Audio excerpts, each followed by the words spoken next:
Israel और Hezbollah के बीच लगातार हमले हो रहे हैं, एक दूसरे पर लगातार हमले हो रहे हैं, कोई किसी से कम नहीं यहां पर दिखाई दे रहा है। अगर इजराइल की तरफ से हमला होता है तो हिजबुल्लाह उससे दुगना तरीके से हमला इजराइल पर कर रहा है। इस वक्त स्थिति काफी टेंशन में वहां पर दिखाई दे रही है और अब ये जो लड़ाई है वो इजराइल वर्सेस हिजबुल्लाह की होती दिखाई दे रही है। इसी पर बातचीत करने के लिए मेरे सहयोगी मयंक मेरे साथ जुड़ गए हैं। मयंक, की लगातार दिन पर दिन ये जो लड़ाई है वो तेज होती जा रही है और तेज होती जा रही है। हालांकि शांति वार्ता आज काहिरा में चल रही है, लेकिन उसके बावजूद जो हमले हैं इजराइल की तरफ से या हिजबुल्लाह की तरफ से वो रुकने का नाम नहीं ले रहे हैं। देखिए नीलू, आपने बिल्कुल ठीक कहा कि मिडिल ईस्ट में अब ये जो लड़ाई है ये इजराइल वर्सेस हिजबुल्लाह होती दिखाई दे रही है। और हम अगर अब पिछले 48 घंटे की बात करें तो देखिए यहाँ पे जो है ये इस पूरे एरिया में जो ये युद्ध चल रहा है, इसको हम युद्ध ही कहेंगे। अब इसमें जो है थोड़ा सा अब एक नया ट्विस्ट चेंज आता दिखाई दे रहा है। देखिए, एक तो हिजबुल्लाह की तरफ से पिछले 48 घंटे में इजराइल पे ज़बरदस्त हमले हुए हैं।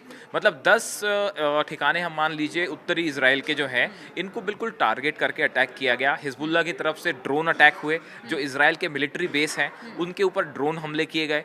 रॉकेट से अटैक हुए हैं, जो रिहायशी इलाके हैं, बताया जा रहा है कि यहाँ पे रॉकेट से हमले हुए।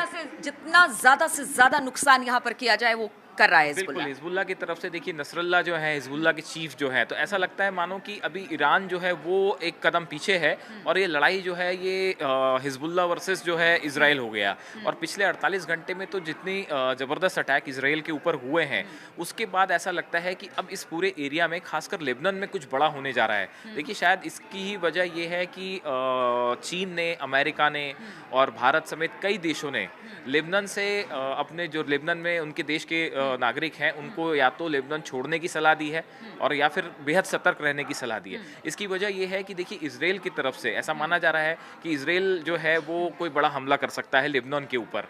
और दूसरी तरफ हिजबुल्लाह के जो लड़ाके हैं वो इजराइल पे जो है अब बिल्कुल ऐसा लग रहा है कि उन्होंने तय कर लिया है कि अब जो है बड़ा हमला लगातार करना है। तो एक तरफ तो ड्रोन से हमले हो रहे हैं, रॉकेट से हमले हो रहे हैं, दूसरी तरफ फिदाइन अटैक भी इजराइल पे हो रहे हैं। तो ऐसा लगता है कि हिजबुल्लाह जो है वो अब इसमें सबसे बड़ी भूमिका जो है वो हिजबुल्लाह की तरफ से निभाया जा रहा है कि अटैक करने की। अच्छा, दूसरी एक चीज़ जो है, हुती भी जो है वो लाल सागर में उसने अभी एक टैंकर में आग लगा दी है, टैंकर को, ऑयल टैंकर को तबाह कर दिया है। तो लाल सागर में जो है हुती एक तरफ से परेशान कर किए हुए है और हमास जो है वो तो गजा में जो हो रहा है वो हमास तो अपनी तरफ से उसको काउंटर कर ही रहा है। तो आप देखिए, इजराइल पे तीन तरफ से जो है वो एक साथ अटैक हो रहे हैं। अब इसका परिणाम क्या? अब सवाल ये भी है कि ये भी कहा जा रहा है कि इन हमलों से परेशान होकर इजराइल जो है वो लेबनान में अगला टारगेट जो है वो लेबनान में हिजबुल्लाह के जो अड्डे हैं, ठिकाने हैं, वहाँ पे कोई बहुत बड़ा स्ट्राइक हो सकता है। और जब इस तरह की स्ट्राइक होती है तो उसमें फिर क्या होता है कि जो वहाँ के रेजिडेंशियल इलाके हैं वो भी निशाने पे आते हैं। और कई बार ये भी हो सकता है कि वहाँ पे जो लोग हिजबुल्लाह से जुड़े ना हों, वहाँ के जो नागरिक हैं वो भी निशाने पे आ जाए। तो ये डर अब कई कंट्रीज़ को सता रहा है, इसलिए ये वार्निंग जारी की गई है कि भाई जो उनकी कंट्रीज़ के लोग लेबनान में हैं वो सतर्क रहें। लेकिन दूसरी तरफ खबर ये भी आ रही है, अभी कुछ दिन पहले की बात है मयंक, हम लोगों ने चर्चा भी की थी कि हिजबुल्लाह के जो ड्रोन्स हैं या बहुत सारी ऐसी चीजें हैं उसने इजराइल के अलग अलग ठिकानों पर रेकी की है। ठीक है, तो क्या हम ये मान कर के चले कि अब से कुछ दिन पहले हिजबुल्लाह ने जो काम किया, जो रेकी किया, उसी को लेकर वो टारगेट, क्योंकि ऐसा जानकार बता रहे हैं कि उन ठिकानों पर, ऐसे ठिकानों पर इजराइल के हमले हिजबुल्लाह कर रहा है जो कि किसी को नहीं पता है, यानी वो रेकी के बाद ही या बहुत सारे गुप्त चीजें करने के बाद ही पता चल पाती है। ये आप ठीक कह रहे हो। देखिए, ये इस पूरे वॉर में जो ड्रोन्स हैं वो बहुत अहम भूमिका निभा रहे हैं। चाहे वो खुफिया मतलब ड्रोन हो, जिनसे ताकि ये पता लगाया जा रहा है कि कौन से स्ट्रेटेजिक पोजीशंस हैं, कहाँ पे मिलिट्री बेस है, कहाँ हथियार हैं।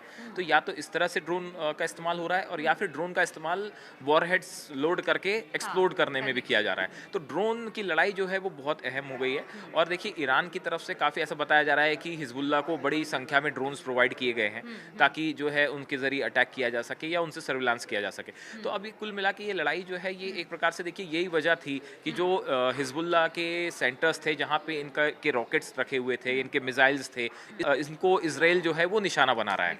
तो इजराइल की तरफ से कोशिश थी कि जो हिजबुल्लाह के ठिकाने हैं जहाँ पे हथियार हैं उनको तबाह कर दिया जाए, या जहाँ से रॉकेट्स, जिन लॉन्चिंग पैड से ये रॉकेट्स फ्लाई करते हैं या ड्रोन्स फ्लाई करते हैं, उनको तबाह किया जाए। तो इजराइल की स्ट्रैटेजी ये है कि हिजबुल्लाह के इन ठिकानों को तबाह किया जाए। अच्छा, दूसरी तरफ एक बड़ी घटना अभी ये हुई कि इजराइल ने अल अक्सा शहीद ब्रिगेड के कमांडर थे खलील अल मकदाह, इन पे हमला किया और इनकी बताया जा रहा है कि हमले में मौत हो गई।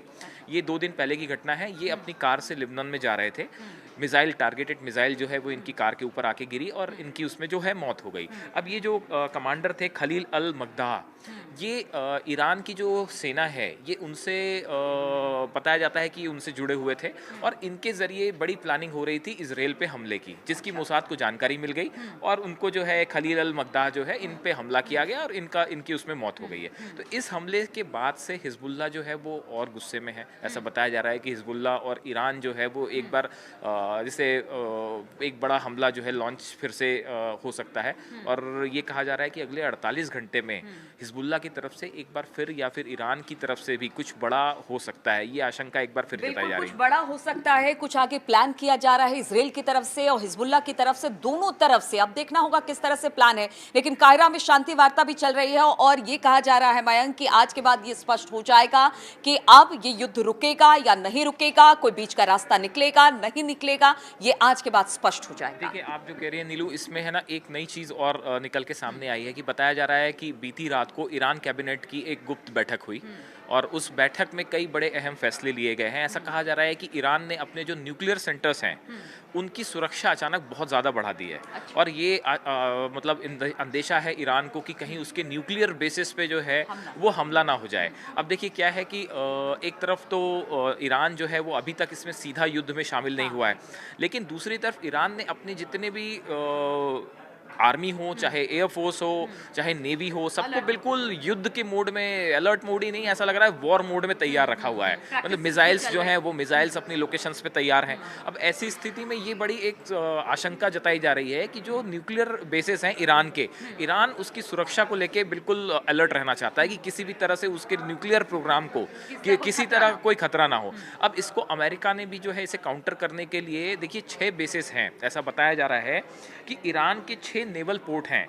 इनका नाम है Anzali port, Amirabad port, Nausar port, Khamenei port और चाबहार पोर्ट और बंदार अब्बास पोर्ट। ये 6 ऐसे नेवी के पोर्ट हैं ईरान के जिनको अमेरिका ने अपने टारगेट पे ले रखा है। देखिए यूएसएस अब्राहम लिंकन जो उनका एयरक्राफ्ट कैरियर है वो, और दूसरा यूएसएस रूजवेल्ट जो है, ये दोनों इनकी मिसाइल्स जो हैं वो उनके ज़रिए जो है, और फाइटर प्लेन्स इसमें F-35 हैं, F-16 है। अभी बताया जा रहा है कि एक दिन पहले तो अमेरिका के F-35 और F-16 प्लेन्स जो हैं ईरान के बिल्कुल बॉर्डर के करीब से फ्लाई करके गए हैं। तो अमेरिका भी अपनी तरफ से ईरान के ऊपर पूरा प्रेशर बनाए हुए है कि देखिए अगर आपकी तरफ से कोई हमला होता है तो हम फ़ौरन जवाब देंगे।